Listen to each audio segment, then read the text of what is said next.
In this video, we're going to work through the front loop of your work. I'm working in single crochet.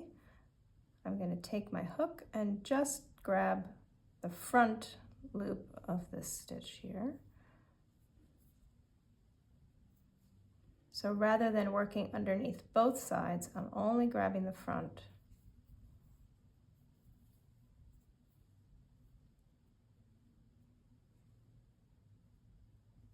Most patterns are going to have you working through both. So if it's asking you for front loop only, FLO, this is what you would be doing.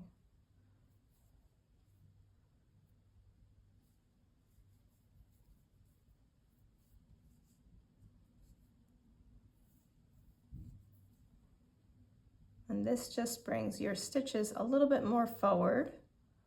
And you can see I've worked it in the front loop. It just creates a little bit of a ridge on the opposite side.